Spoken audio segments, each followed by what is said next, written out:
Time for the Mayo Jam. Hi, Pratap. Welcome to the Mayo Jam Podcast. Hello. Thank you for having me on board here. Of course. I mean, we came across your profile and we were so fascinated. I mean, there is entrepreneurship, there is teaching, there are patents. We love having you. Thank you for making time. Thank you. Sure. Well, welcome to, get connected with the Mayo community, broader Mayo community through your podcast. Appreciate it. Yeah, this is something we started just last year exactly to do this. Let's bring all the Mayoites together and see how much fun can we have. We've got music on some days. We've had somebody read poetry on this podcast. We've had group discussions. And then, of course, we do one-on-ones with, people to see if other Mayoites can learn from their journeys. Well, I'm afraid I will not be able to satisfy you on your artistic ambitions there. I'm a science and a medical science entrepreneur, basically, at heart. Yeah, I read that on your LinkedIn profile. But, one of the things we do with this podcast is we always start with the Mayo journey. Yeah. So I'm going to ask you to tell us, how did you land up at Mayo? Well, it's an interesting story because my dad was the first batch JSW and the Joint Services Wing. So the first independent officer cadre of the independent Indian Army after 1947. Okay. So that at those days, NDA was not there in Khadakwasla. It was the Indian Military Academy in Dehradun. And Gibson, who was at Doon School at the time, was enlisted at the request of the Indian government to teach at the IMA. So he was my dad's instructor at the IMA, and he, for whatever reason, my dad was a very athletic person. He represented the IMA in like 7 sports. That's not me, for sure. So Gibson made him promise that, my last name is Khanwilkar, right? So everyone called my dad Khan or Khan Saab. So it's like, Khan Saab, if you ever have a son, I want him to come to whichever boarding school I happen to be at that time. So that was a pact made between my dad and Gibson, and that's how I ended up in Mayo. Because being from central India, all my relatives went to Scindia school. My dad comes from Gwalior and has connections to the Scindia family and all that stuff. So I was the outlier to go to Mayo. And all my relatives said, "Hey, why are you sending him to, the land of the Rajputs? We have the land, the boarding school for the Marathas here in Sindhya." Anyway, that's how I ended up in Mayo. And what class did you join? Yeah, 73, 6th grade. So I joined in Bharatpur House from 6th, 7th, 8th. 6th and 7th, actually, I had to take a break for a year for health reasons, and then I rejoined on 9th and 10th in BT House. So as a result, actually, I made a lot of friends first in my middle school days, and then in a BT House, came from a different junior house. So I made friends there as well. But I did leave after 10th in 1978 to go to junior college in Mumbai. Be honest about that. Be honest about that. Yes, so it's the girls who led you to Mumbai. Girls, meeting girls. I love. Mayo lost to girls yet again. Yes. It was clearly, I liked the Mayo gang and the general atmosphere, but at that time, I was a teenager. I wanted to meet girls. So Mumbai it was. Luckily, my dad had retired from the army and was in Mumbai, working in Mumbai at the time. It's like, hey, this is as good a place as any to go to junior college and meet some girls. Absolutely. I was spectacularly unsuccessful in that effort, by the way, because as soon as I realized that I went to 11th in junior college, I had a very tough time with my CBSE marks, which are fairly decent, getting into any decent college of my choice in Mumbai. So that was a good kick in the butt for me, really, is like, hey, you can't take life for granted. It just won't happen So I worked hard that 1 year. I was in Mumbai to ultimately was lucky enough to get into IIT after my 11th. Then. Wow, fantastic. And there were no girls in IIT either, pretty much. Yeah. At that time, I imagine very few. It was like, dang, be careful what you wish for. IIT got it, but there are no girls here either. No good. So tell me, when Sindhya turned up at Mayo for the Mayo football tournament, did you have a conflict of who you're cheering for? The family? No, I cheered for Mayo. No always Mayo. Yeah, always Mayo. Yeah. Fantastic. Because I wanted to have, brownie points to talk to all my cousins and uncles who had been to Sindhya, saying, hey, Mayo, we beat you, didn't we? I can imagine. Even we girls cheered, I remember at my time at Mayo, we would all go across to the football field, and then we had these voices we would use to cheer for the Mayo boys. Good for you guys. Yeah. So what's your naughtiest Mayo memory? Oh, God. I was a fairly middling, middle of the road person in Mayo, to be honest with you. I didn't care about almost anything, seems like. I was just happy to, just lead life as it is. I mean, I would say, sneaking and having tuck parties in the middle of the night, in the room, getting busted by monitors, and then getting up in the morning and doing rounds of Bikaner Pavilion to atone for that stuff.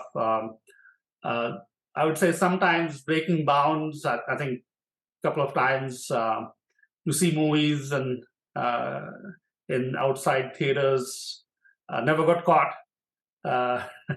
That's a very good one, because I think one of your batchmates got caught. I remember speaking to Vikram Chandra a few months ago. I think he wasn't as lucky. They were not smart enough. We were. Vikram's not going to like that. That's right.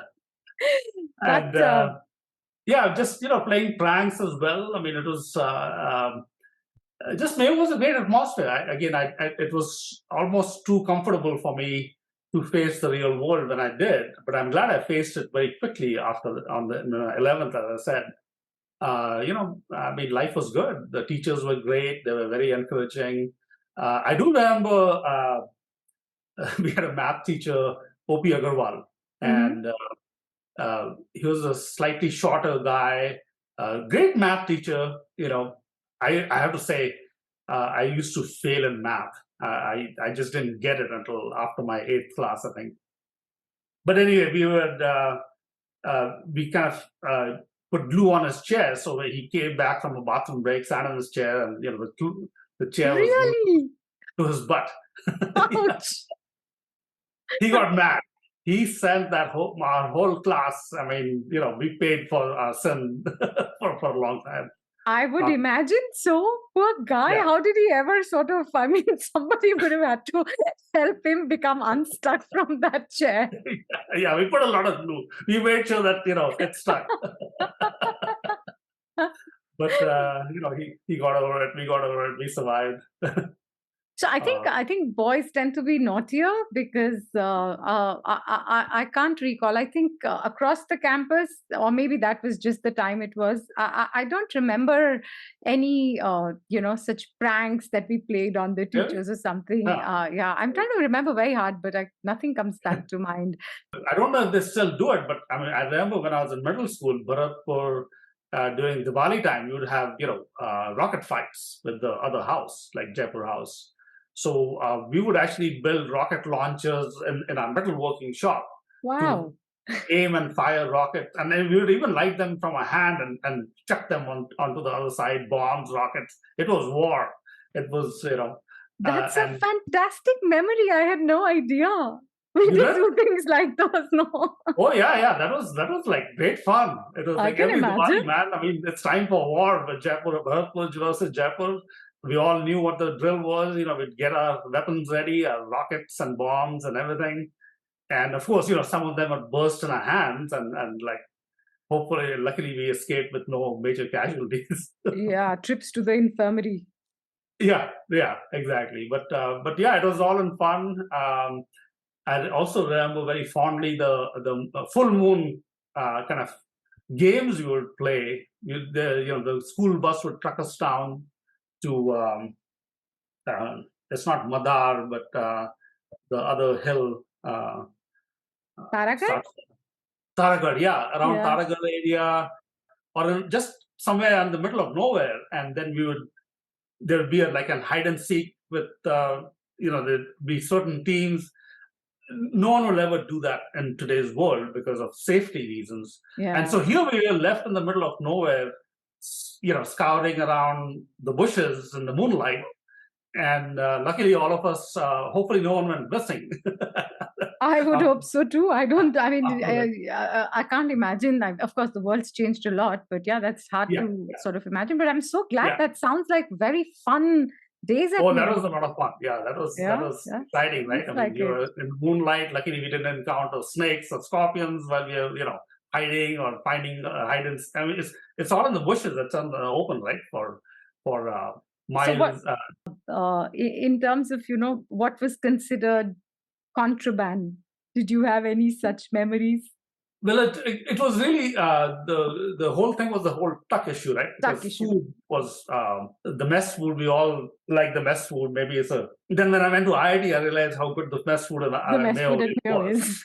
Yeah, it's like, dang, I wish for that food now. But the tuck, right? So I mean, we would have to make sure our tuck was hidden away from seniors and monitors. They'll be always on the prowl, looking to hijack our tuck, and then have these sneaking tuck parties or whatever that we would share our tuck and not get busted because the lights had to be off at a certain time, of course, and so we'd have curtains hang our bed sheets on the windows and make sure everything is reasonably safe. We did get busted a few times, but yeah, that was. So you didn't do this on the bathroom floor because across the road we would basically, after lights out, go to the bathroom. Those lights were on the whole night, and then you could see the bed covers on the bathroom floor and Maggie being cooked with hot water from the bathroom. Okay, that's a good way to do it. Yeah. Oh God! Now I think you're not smart enough to think about the bathroom for sure. So and there would be this line where you would have the tuna cans on one side for the non-vegetarians, and the vegetarian girls would be eating their sukha Maggi or bhujia or something with sauce, tomato sauce. I learned to eat that in Mayo. I still remember. Oh, I love tomato sauce. Tomato sauce can jazz up anything. So try it with Bikaneri bhujia next time. That's what we do in Mayo. I used to then have with rice, dal, and tomato sauce. That was, yeah. I mean, that was my school lunch when the year that I was away from school, 8th grade. Yeah. That was our favorite. Me and my cousins, I went to the school in Nagpur.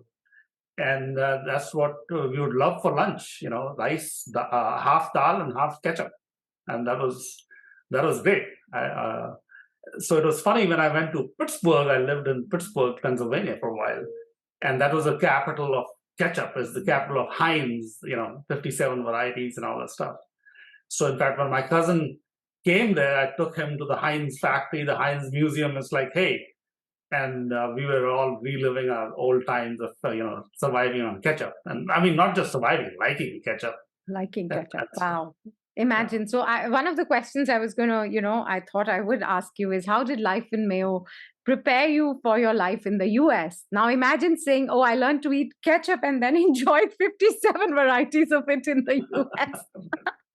Yeah. So, I mean, Mayo, the nice thing is, we, I'm sure like batches now do, it really, at that time, at least, they emphasize the value of just work, like even though we didn't like it at the time, like weeding, right? We had to go out after the rainy season and do weeding on the roadsides, keeping our rooms clean and this and that, polishing our own shoes.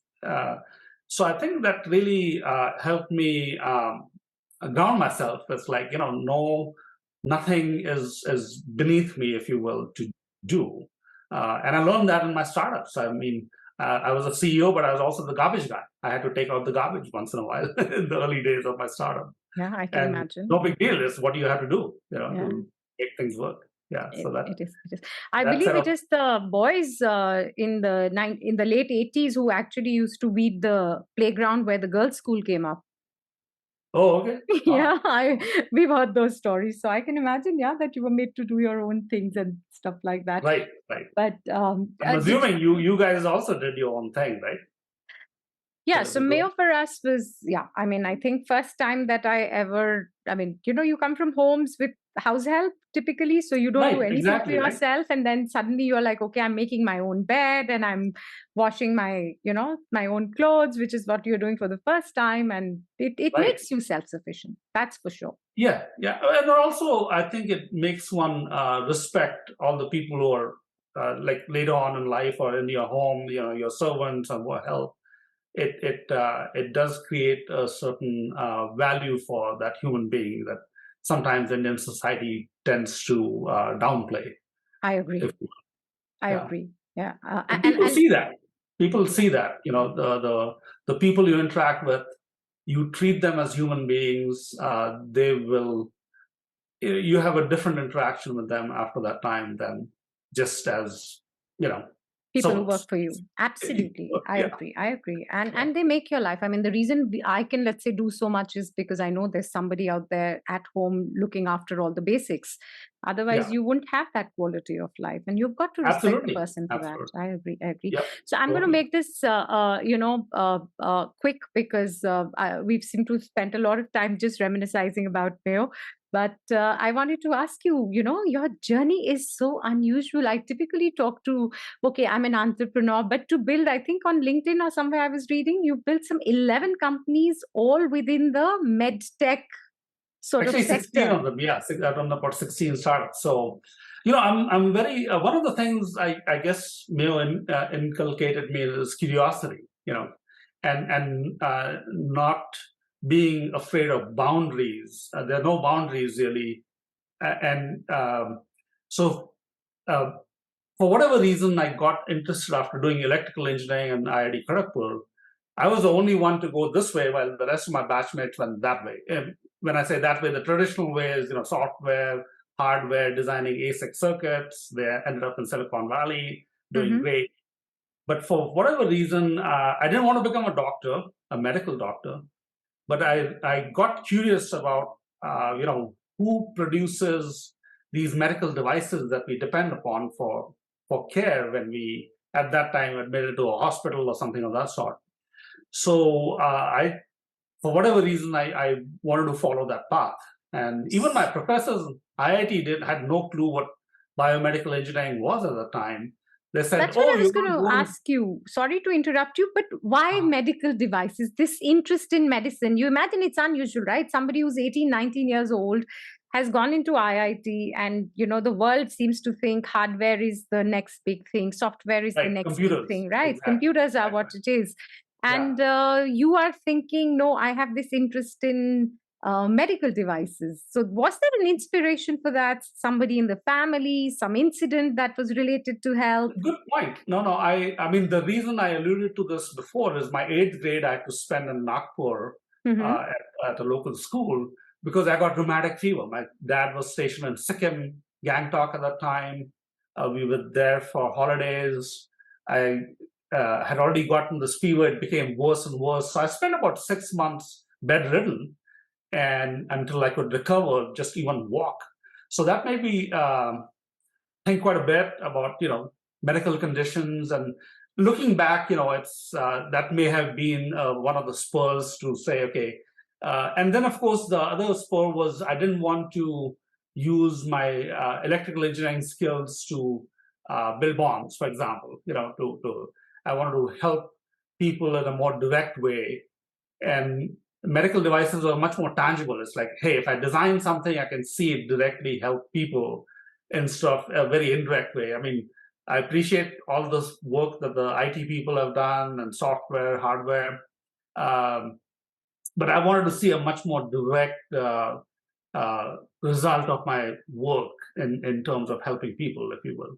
But that itself, I think, is very different from what happens today. Today, people go to IIT only to go to IIM and become managers. Mostly. Very few That engineers was also going actually on in my use their generation too. engineering degree for True. engineering, True. products. And to be honest with you, I was not the topper in IIT itself as well.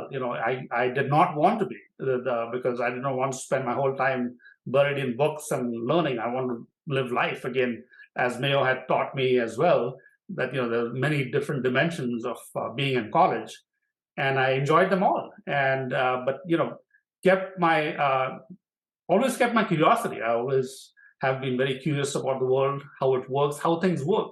I was always taking things apart. When my grandfather's failed tape recorder, he was like, "Okay, I'm going to throw it." I said, "No, don't give it to me. I'm going to fix it." So I at the age of 8 or 9, I would take it apart. Sometimes I would know how to put it all together again. Sometimes I wouldn't, but invariably I would make it work. So it was just that curiosity of how things work, how the world works, what all that stuff. And yeah. Did you leave so for that the led me US to right bioengineering. after? Sorry, please. Yeah. So, I got a job with the Tata Group in their management cadre right after graduation. I read that on your profile, I think Voltus. Yeah.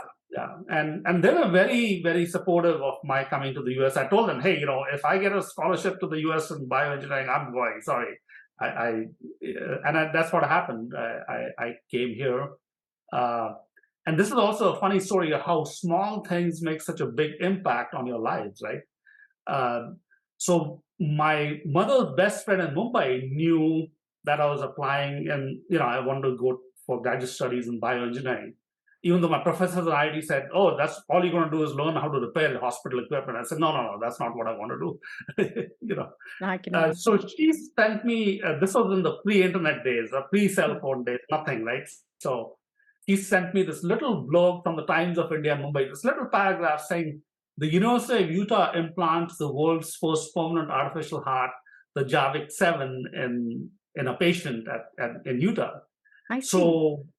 So that's how I applied to Utah. It's like, well, if they know how to do an artificial heart, maybe they know something about bioengineering. So I applied to How fascinating! How fascinating! Yeah, and because otherwise, we'd have to go from Kharagpur. We had to take a local train to Calcutta to go to the American Consulate Library there and look at 10-year-old Peterson's guides to figure out which college should we apply to for the specialization that we want to go into.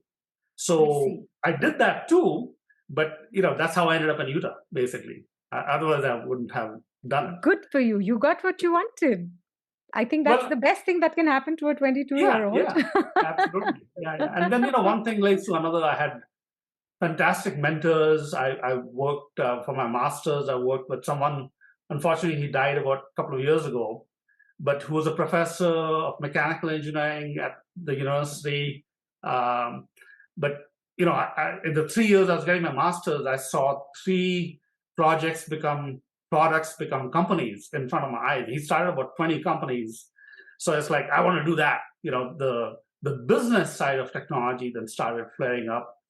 And looking back, I realized the engineering side maybe came from my dad. He was in the Corps of Engineers. My grandfather was an engineer for the Scindias way back when. But my mother's side was all business. So, then I realized sitting around the dining room table, chit-chatting, all that kind of osmosis happened. And it really made me realize I could do both engineering and business. And, my mentor showed me how to do it as well. So I really pissed off my master's advisor because he was like, hey, I got this smart, hardworking IIT slave, as a grad student. And he wanted to keep me for my PhD. And then I crossed over to the dark side of campus, the business school, and got my MBA. And he was really mad at me for about 10 years, actually. Yeah, but you did do your PhD. I did. Eventually, I saw that. I finished my PhD in bioengineering, but that was a 17-year process because I saw that. I was doing about 6 startups during that time. But it really ignited my passion to do startups. And Utah, again, my advisors, my mentors, Utah was a very great, significant environment and still is for entrepreneurship and innovation. So people there, just like the San Francisco Bay Area, are Everyone now at the University of Utah who comes, and even undergraduate, now we've changed the culture, is thinking about, okay, what startup should I be doing? Everyone. It could be an arts undergraduate, it could be a science undergraduate, it could be anyone.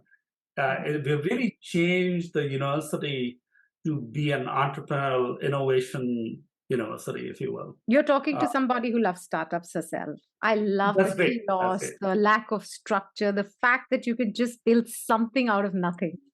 Absolutely. I love that. I love that too. Absolutely, right? I mean, the act of creation, whether it's an art object or it is something, a company is also an act of creation, and it's an organization that you build from scratch, a product or whatever. It's that act of creation, having independence, having the ability to control the influence, good or bad. Good or bad. Absolutely. It's not like I make the best decisions all the time. I don't think anybody does. Right. And that's what's fascinating. So that is the fun part of it. And I've been privileged to have the opportunity then to work in artificial heart. What brought me to Utah, I did that for 25. I'm still doing it actually. But I started a company in my garage, if you will, classic, to get some government grants, and essentially led that as founder CEO 12 long years, and obtaining about $35 million in financing from the venture community and grants as well, until I could then sell it to a public company. And then I was an officer of the public company for 5 years, maybe 4 years too many, because the politics in a public company is just it was not to my liking, and the bureaucracy, right? I mean, so in 2010 when I left that, I was like, hey, what's I was not being fulfilled, if you will. And I thought, okay, tick the box. My job is done. I started a company in my garage. Now it's a public company headquartered in Salt Lake City. I got the board to agree to headquarter the company, the public company in Salt Lake. And then here's a product that I was a co-inventor of that now was helping people, saving lives for late stage congestive heart failure. So this is where people's heart muscle just weakens to the point that it can't pump enough blood. So I call myself, for a long time, I was a high-class plumber, basically. Versus the pacemaker people and the defibrillator people who are kind of the high-class electricians of the cardiac world. And I had the opportunity to work with heart transplant surgeons from around the world and all that stuff. So, but then it's like, okay, what next? So I've been fortunate to have really done 3 other groundbreaking medical technologies that are really game changers. So the latest one that we took out public on the NASDAQ about a year and a half ago, it's not doing as well as the stock market is not doing so well. But we put it out about over $500 million market cap for a really the holy grail of drug companies for delivering biological drugs. So biological drugs are big molecules, like proteins and amino acid chains that if you take them in a pill form, the stomach does to them what the stomach is designed to do. It breaks them up. The stomach's job is to digest things and break it up into smaller components that we can then absorb for energy and all that stuff. So this pill is really a device that's disguised as a pill. So for biological drugs, you pretty much have to inject yourself, or you have to take it intravenously through a tube into your bloodstream, because you can't take it through the stomach for the reasons I explained. So we have this, I'm not the inventor on this technology, but I helped make it happen, convert into the real world. Is you swallow it, and then basically it survives. It's all better living through chemistry. The pill survives the acidity of the stomach and is designed to dissolve the outer coating in the small intestine. And so that creates a chemical reaction that produces carbon dioxide and water. The carbon dioxide inflates a balloon, which is inside a plastic balloon. It has sugar needles in it, which are embedded with the drug that you want to deliver, the biological drug. The sugar needles are sharp. They pierce the gut through the wall, intestine wall. The gut is very heavily vascularized, a lot of blood supply, so it takes up, the sugar needle dissolve, the drug gets released, it gets absorbed by the blood. The bonus point here is the gut has no sharp pain receptors, so you don't even feel that you're being poked side out. Wow, and then you poop the rest of it out, for example. So sorry for the technical explanation. Not at all. It sounds very fascinating because I mean, you keep seeing that in movies, right? All the nano drugs and then nano pills, exactly. And so yeah, this is right up there. That's where I guess the world is headed. So good for you that you're already listed. Couple of other areas in neuromodulation. There's a whole understanding now of the body as being the body electric, if you will. A lot of electrical signals are what runs the system, if you will, through our nervous system. So we developed a next generation device to elicit a certain response in the body that has never been done before. That hasn't seen patients yet. It's still waiting. It's on the shelf. And then on orthopedics, I've been fortunate to be involved in another revolutionary technology, because right now, if you break something, you get a titanium or a stainless steel implant, to fix it, to keep it supported while your natural bone recovers. The problem is, once it's recovered, you have to go back in and take it out, because you want the natural bone to take up the load and fully recover, essentially. So you need a second surgery. So we developed, I was part of a group that developed a resorbable metal, a magnesium alloy in this case, that once you put it in, it has the strength of the metal at first, but slowly over time, we can tailor the degradation rate. So by the time the natural bone heals, the implant is like gone. It's like the dissolving stitches. Yeah, exactly. That's right. It works like that. But for a metal. So, with all of these, I know, I can imagine. I was like, my God, does the metal go away? Does it stay in the body? How does it affect? But I'm going to keep that for maybe another conversation. It sounds very interesting. You've covered pill mechanism, you've covered ortho, you've covered hearts. Of all these little babies that you have, which one is your favorite invention? It has to be the heart. It has to be the heart. Always the heart. Yeah. It's always the heart. Because that was truly, the reason I came to Utah. Everything got full circle. I could tell it was something that I started from scratch. With a team, of course, nothing gets accomplished without a team, especially in a field like this. Building the team, seeing us succeed, getting into patients, seeing patients, wake up from the dead. I mean, you implant this heart, this artificial, we call it an LVAD. It doesn't replace the natural heart, but it assists it. It's like a booster pump for someone's failing heart. But to see a patient who comes in near death and, within a week, they're riding motorcycles, basically, back to and fishing and doing everything that we want to restore their quality of life to them, if you will. Yeah. So I believe you gave your own heart to an American. She's the custodian of your heart. Let's put it. Yes. So I met my wife in graduate school. Her brother actually was getting his PhD in chemical engineering when I was doing bioengineering. So we became beer drinking buddies, and she moved to Salt Lake City, Utah, and one thing led to another. Hiking. Then I started playing racquetball, which is a form of squash, I guess, that Americans more popular in America. Then she started beating me in racquetball. It's like, what the hell? So then I switched to squash. Then she started beating me in squash. That's like, okay, I better marry this woman. Keep her on the same team. Yeah, exactly. Always works. And you guys are a team. I saw that in your latest startup, you guys are partners. Yes. So what's that like, working together? Well, it's we started off as friends and then became lovers and partners, life partners. So I think the friendship really undergirds everything we can have. We know how to resolve conflicts, amicably. There are, of course, sometimes like I can see that she wants to strangle me, and there's sometimes I feel like strangling her, but we resist the temptation. And 35 years later, we are still going strong. Yeah, touch wood. Good for you. So clearly, you got married in 1988. Correct.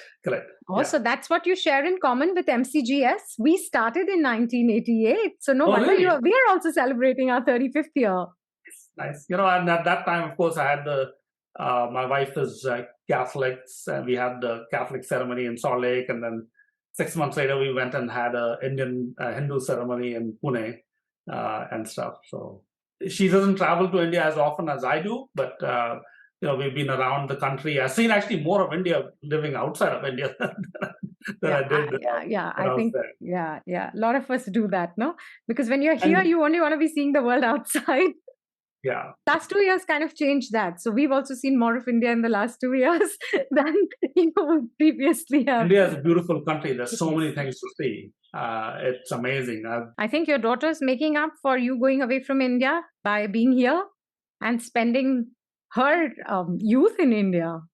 Yeah. So I'm, of course, very proud of her to do that. And one thing we didn't do was push India on her while she was growing up, and just expose her to different things, our own cultures, my culture, my wife's culture, the world. Let her figure it out for herself what she wants to do. And for some reason, it resonated for her. It really does.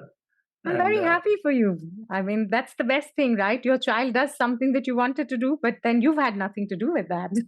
They can't blame you. A little bit something, some encouragement, and little hints here and there were definitely good. Some trips to tiger country to see tigers. Like, hey, let's go and see a tiger in the wild. You can see what the environment is like, and it took to her. And then my relatives in Nagpur as well. They're tiger conservationists.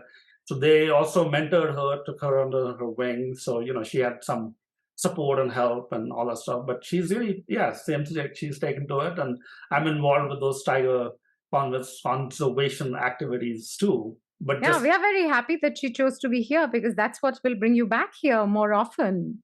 If Absolutely. You had both your wife and daughter there was no way we were going to be seeing much of you. Isn't that true?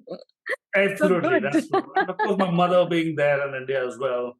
Plus, I see that I've just recently gotten involved with the Indian medtech scene. So there's a lot of things happening there. And so right now I'm like a visiting professor at IIT Kanpur. They've established a new school of medical science and technology. So I'm helping them on some projects and kind of the overall school itself. And then at IIM Nagpur, since I'm based in Nagpur, I'm very encouraged to see IIM Nagpur is like the third generation of IIMs that has come up.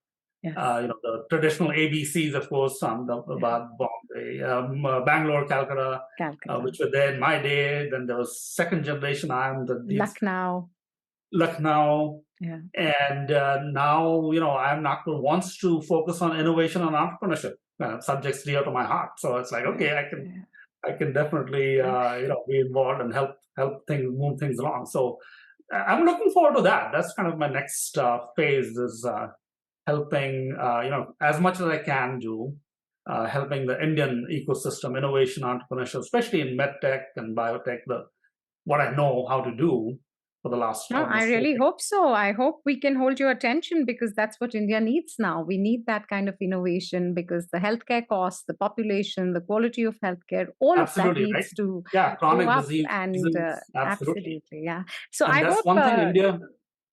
Sorry, go ahead, please. I was saying, I hope you get to meet Dr. Devi Shetty and do something with him, because he's the one guy who's kind of led the revolution on the cost of delivery of heart health. He's fantastic. So I met Dr. Devi Shetty in the early 2000s. I went and visited India to explore doing clinical trials of my artificial heart device. Even then, he was very impressive. He had just started Narayan Hridayalaya in Bangalore, and he was building up his multi-specialty hospital campus at that time. But, very impressive person. I mean, what he's done since then. I also came and met with Dr. Naresh Trehan. At that time, he was at Escorts, but he was just founding this Medicity in Gurgaon. And it's doing very well. Medanta's doing very well by all accounts. So I know Dr. Trehan as well. In fact, Dr. Devi Shetty is involved with this project I'm involved with IIT Kanpur. So he's a very happy to hear that. Very happy to hear that. He's a very smart guy. I respect him greatly. And But I'm very encouraged to see the Indian medtech scene growing up. I think now I can hopefully make an impact and help the ecosystem grow. That's the important thing. We shall keep our fingers crossed for that. We'll see. Absolutely. Yeah. So I'm going to ask you two more questions before we wrap Please. up. I know I asked you for an hour and I'm crossing that. But first one would be, what would be your advice, given that you are now working with IIM Nagpur on entrepreneurship? So entrepreneurs who are starting out in your field of medical devices or medical technology, what would be your advice to them? Well, the nice thing is now we have a body of knowledge of how to do it. Back when I started doing it in the early 90s, we had to figure it out on our own. There's no kind of here's the path to follow. Now we know how to teach it. Mm-hmm. And so I would say to young people, learn it, get educated on the process of having an idea for a medical device and getting it to market. Now we have sufficient depth of what all the dots involved are to do it. What's the market? How does the patient get treated now? And understanding how will your device make a difference and how the patient is going to be treated and the outcomes.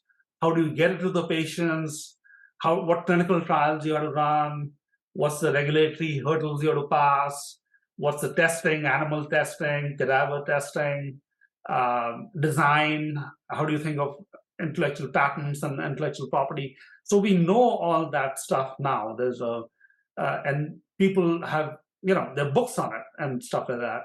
So there is an existing body of knowledge that can be learned, so you can at least eliminate 90% of the problems. I'm not saying, in life and business, as you know, as an entrepreneur, there's no guarantee of success, right? You have to work it, but you can at least try to bend the probabilities in your favor. Do whatever the heck you can to de-risk and bend. Hedge your bets. Absolutely. Yeah.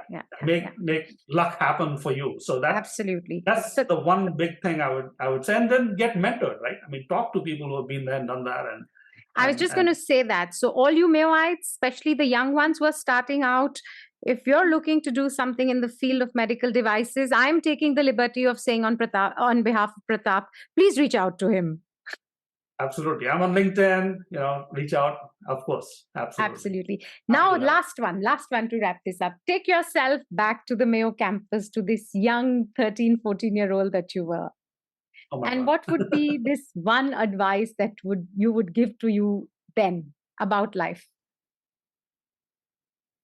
That's a good question. I don't know if I would do anything differently, if you will. I would say I've always taken it. I don't have a grand plan for my life. I never did. I just one step at a time. I've heard people tell me, some of my mentors saying, have a 5-year plan.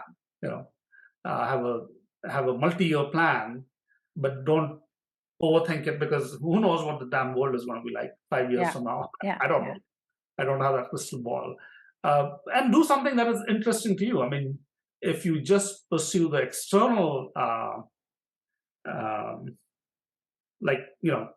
titles and positions in organizations, and some people like that, and that's fine. But just make sure you know exactly what really speaks to you for doing things in your career. And if you keep doing interesting things and best in class, try to be excellent. I mean, that's another thing Mayo taught me is, whatever you do, just be the best you can be at that.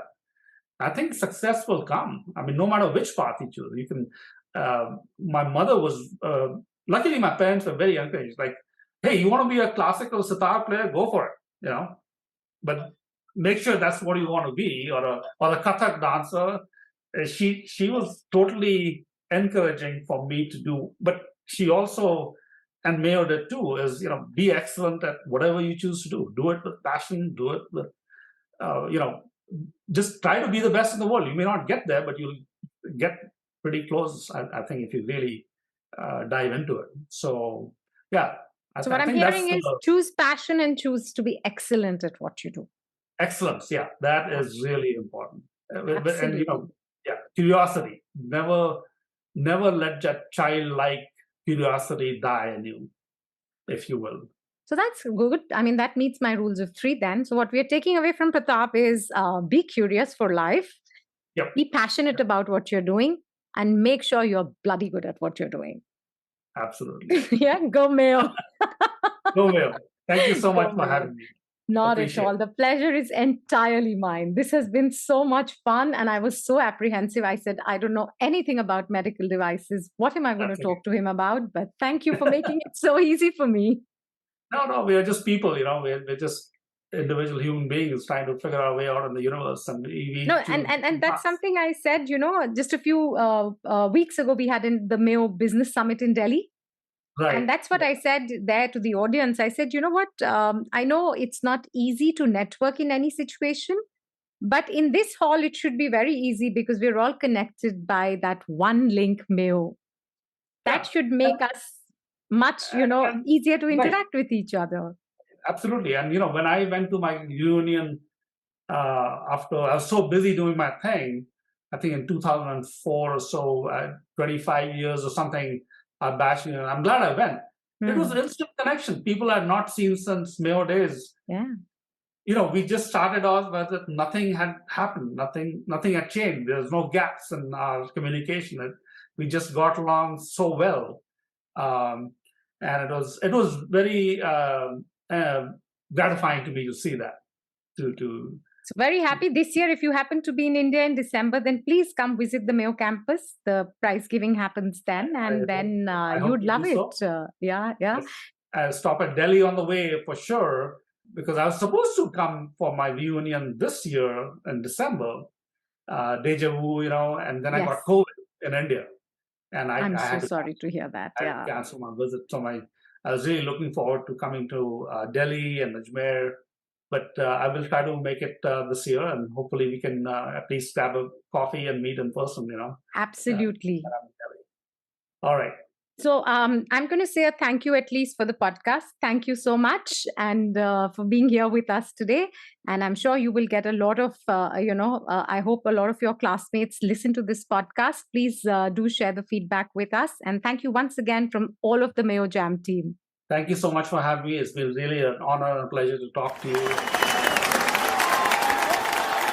This podcast is brought to you by Mayo Girls Alumni Association. If you're a Mayoite and wish to participate, email us on mayocollegegirlsalumni@gmail.com.